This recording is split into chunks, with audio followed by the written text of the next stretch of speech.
So hello legends, तो कैसे हो आप सभी का स्वागत है इंग्लिश चैप्टर के ब्रांड एपिसोड में। आज का एपिसोड हम क्लास 10 फर्स्ट फ्लैट के chapter number 10 the sermon at Banaras को एक्सप्लेन करेंगे with notes. So now without wasting time let's begin the video. Well, ये कहानी भगवान गौतम बुद्ध के पहले उपदेश की, जो कि उन्होंने बनारस की पवन भूमि पे दिया था। एंड जिन लोगों को नहीं पता, कुछ अबोध बालक बालिकाओं को नहीं पता होता है, तो उन्हें बता देता हूँ कि भगवान विष्णु के नम्य अवतार ही है भगवान गौतम बुद्ध, जो कि ज्ञान और शांति के लिए पूरे विश्व में पूजे जाते हैं। उनके अवतार का मुख्य उद्देश्य ही शांति और ज्ञान की महानता को बताना था।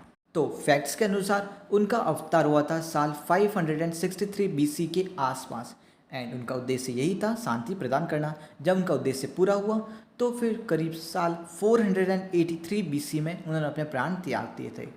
एंड कहते हैं कि उनका अवतार हुआ था एक नॉर्दर्न हिंदू फैमिली में, जो कि नॉर्थ रीजन में प्रेजेंट है। ठीक है, वो एक राजाओं की फैमिली थी, इसलिए 12 साल की उम्र में उन्हें भेज दिया गया था गुरुकुल में, जहाँ पर वो वैदिक स्क्रिप्चर्स या फिर बोलते हैं सैक्रेड टेक्स्ट की पढ़ाई कर सकते थे, ग्रंथों की पढ़ाई कर सकते थे। करीब 4 साल बाद जब उनकी पढ़ाई पूरी हुई, उनकी शिक्षा पूरी हुई, तो फिर वो वापस घर आए। कुछ समय बाद उनकी रॉयल प्रिंसेस से शादी करवा दी गई थी, एंड उनका एक बेटा हुआ जिसका नाम यहाँ पर मेंशन तो नहीं है, बट मैं बताऊंगा। उसका नाम था राहुल, एंड उन्होंने खुद ने ही कहा था राहुल का मतलब होता है सांप या फिर रस्सी।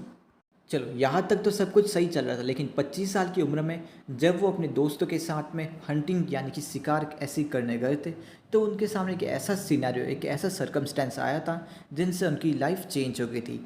उन्होंने सबसे पहले देखा था एक बीमार आदमी, फिर उन्होंने देखा एक बुजुर्ग आदमी, फिर उन्होंने देखा एक फ्यूनरल यानी कि एक शव यात्रा जिससे वो टूट चुके थे। बट तभी उन्हें देखा एक सन्यासी यानी कि एक मॉन्क, जो कि भिक्षा मांग रहा था, यानी कि बैगिंग फॉर आर्म्स। ओके, तो उस सब सिनेरियो था ना, उससे वो टूट चुके थे, क्योंकि उनको लगा कि पूरी दुनिया दुख दर्द से ही भरी हुई है। क्योंकि वो हमेशा तो राजमहल यानी कि पैलेस में ही रहे थे, वो पहली बार ही में भी बाहर आए थे, तभी उनको इतना कुछ देखने को मिला। महल में तो सारी सुख सुविधाएं मिलती थी, लेकिन बाहर के लोगों को इतनी सुख सुविधाएं कहाँ मिलती थी। इसलिए उन्होंने शांति की तलाश में बाहर जाना ही सही समझा, क्योंकि ये कुछ देखने के बाद उनका दिमाग बहुत ही तंग हो चुका था, तो वो शांति की तलाश में बाहर गए। करीब 7 साल तक दुनिया में घूमते रहे, एंड तब जाकर वो पहुँचे पीपल के एक पेड़ के पास में। एज यू नो, पीपल का पेड़ हमारे रिलीजन में बहुत ही इंपॉर्टेंस रखता है, तो वहाँ पर वो बैठे। एंड कुछ समय बाद, बहुत टाइम के बाद उनको शांति या फिर बोलते तो एनलाइटमेंट यानी कि ज्ञान प्राप्त हो। ज्ञान प्राप्त होने के करीब 7 दिन के बाद उन्होंने उस पेड़ का नाम रखा दी बोधि ट्री, जिसको इंग्लिश में बोलते हैं द ट्री ऑफ विजडम। जब उनको ज्ञान प्राप्त हुआ तो फिर उन्हें कुछ लोग बोलते थे द बुद्धा, द अवेकन्ड या फिर दी एनलाइटेंड। और ज्ञान प्राप्त होने के बाद में उन्होंने अपने शिष्यों को ये ज्ञान देना स्टार्ट कर दिया। अपने जितने भी डिसाइपल्स थे उन सबको ज्ञान दिया, एंड कहा कि ये सब लोगों तक ये ज्ञान पहुंचना चाहिए ताकि सबका जीवन ज्योतिमय हो जाए। जो भगवान के ये जो डिसाइपल्स थे ना, ये सब जगह पहुँचे। एंड कुछ समय बाद में कुछ ऐसे लोग आ गए जिन्हें लगा कि ये एक रिलीजन बनना चाहिए, एक धर्म बनना चाहिए, जिसको नाम दिया बुद्धिज्म। बट एक्चुअली धर्म नहीं था, ये एक पंथ होता है। धर्म और पंथ में बहुत फ़र्क होता है। वेल, क्योंकि हम सबको पता है, एंड भगवान गौतम बुद्ध ने भी अपने लास्ट में कहा था कि ये सनातन है, एंड सनातन ही सत्य है। Sanatan is the only religion, only dharma, बाकी सब पंथ होते हैं। तो चलो, अब हम बात करते हैं उनके पहले उपदेश की, जो कि उन्होंने गंगा के पवित्र तट पे दिया था। अगेन एक और ऑस्पिशियस जगह। तो फिर इस उपदेश को समझने के लिए हमें जानना होगा किसा गौतमी के बारे में, जो कि मे बी उसका हस्बैंड की डेथ हो चुकी थी, एंड उसका एक इकलौता बेटा था जिसकी भी डेथ हो चुकी थी, पता नहीं कैसे, बट हो चुकी थी। तो वो दुख में इतनी टूट चुकी थी कि वो अपने बच्चे को अपने पास में लेकर घर घर घूम रही थी, अपने नेबर्स के पास में जाती, एंड उनसे कोई दवाई या फिर कोई सुझाव हो जिससे ये बच सके, ये सब पूछ रही थी। बट सब लोगों ने कहा कि ऐसा कि तुम पागल हो गए हो क्या, कोई एक बार मर जाता है तो फिर वो वापस जिंदा नहीं होता है। बट वो कहाँ समझने वाली थी। तो फिर एक आदमी ने कहा कि मैं एक फिजिशियन को जानता हूँ जो कि इसे ठीक कर सकता है। तो उसने बताया कि तुम उधर जाओ, एंड वो और कोई नहीं थे, वो थे भगवान गौतम बुद्ध, जबकि अब उनका नाम लिखा हुआ है कुछ और भी, सक्यामुनि बुद्ध। तो फिर उन्होंने सब कुछ बताया। तो फिर भगवान ने कहा कि मैं इसे ठीक कर सकता हूँ, बस तुम्हें एक मुट्ठी भर सरसों यानी कि हैंडफुल ऑफ मस्टर्ड्स लाना होगा। फिर वो जैसे ही जानने वाली थी, तो फिर उन्होंने कहा एक कंडीशन है कि ऐसे घर से लाना होगा जहाँ पर किसी की भी डेथ नहीं हो, यानी कि किसी के भी हस्बैंड, फादर, सन या फिर फ्रेंड, किसी की भी डेथ नहीं होनी चाहिए। तो फिर वो फिर से पड़ोस में गई, बट किसी के भी घर में ऐसा नहीं था। ऑफकोर्स सी बात है, सबके घर में डेथ होती है ना, तो फिर सब देने को तो तैयार थे, लेकिन कहा कि तुमने हमारे पुराने दुखों को याद दिला दिया। उसमें वो लोग भी दुखी होने लग गए। पूरी रात हो चुकी थी। तो उन्होंने देखा कि जो किस्सा गौतमी थी ना, तो उसने कहा कि अब तो डेथ सब में कॉमन लगती, यानी कि that is a common thing. फिर वो स्ट्रीट यानी कि गली के पास में खड़ी थी। तो उसने देखा कि जितनी भी लाइट्स यानी कि दीपक की रोशनी थी वो धीरे धीरे बुझ रही थी एंड चारों तरफ अंधकार हो रहा था, यानी कि चारों तरफ अंधेरा छा गया था। जिसके बाद में उसने सोचा जैसे इस दीपक के साथ हो रहा है वैसे इंसान के साथ भी तो होता है। उसकी लास्ट फेट यानी कि उसकी नियति यही तो है कि वो थोड़ा बड़ा होता है एंड उसके बाद उसका अंत हो जाता है।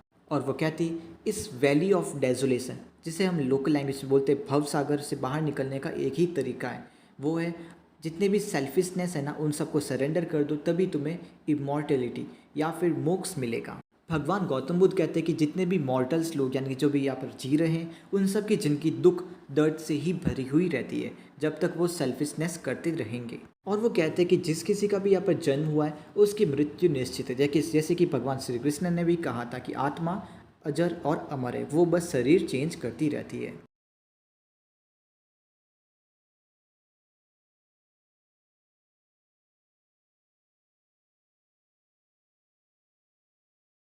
यहाँ पर भगवान एक एग्जाम्पल देते हैं। वो कहते हैं कि जिस तरीके से एक फल पकने के बाद में उसके गिरने का डर रहता है, उसी की तरह जिस क्षण से इंसान का जन्म होता है उसी वक्त से उसको मौत का डर सताने लग जाता है। जिस तरीके से एक कुम्हार यानी कि पॉटर एक मटकी को बनाता है, एक वैसल को बनाता है, जिस तरीके से उसको टूटने का डर रहता है ना, उसी तरह हर एक इंसान को भी मौत का डर लगा रहता है। इतने सारे एग्जाम्पल्स उन्होंने दिए हैं। वो कहते हैं कि अगर कोई बच भी जाए ना, लेकिन वो अपने रिश्तेदारों के नहीं बचा पाएगा। लाइक एक फादर जिंदा बच गए तो फिर वो अपने सन को नहीं बचा पाएगा। एंड वो कहते हैं कि जिस तरीके से किसी के जाने के बाद लोग है ना इतना लेमेंटिंग यानी कि इतना शोक मनाते हैं ना, इतना रोते हैं, ये सब करते हैं, उतने में वो अपने प्रीशियस टाइम को खो रहे हैं। और धीरे धीरे एक ऐसा टाइम आएगा जब उसको खुद को भी मरना होगा। जैसे कि बहुत सारे गाय भैंसों को लेके जाते हैं उनको काटने के लिए, उसी की तरह एक इंसान के मरने के बाद दूसरे का मरने का भी ट्राई आता है, यानी कि उसका भी नंबर आता है। इसलिए वो कहते हैं जितने भी ज्ञानी लोग होते हैं वो शोक नहीं मनाते हैं, बस अपना कर्म करते रहो, जैसे कि भगवान श्री कृष्ण ने कहा है।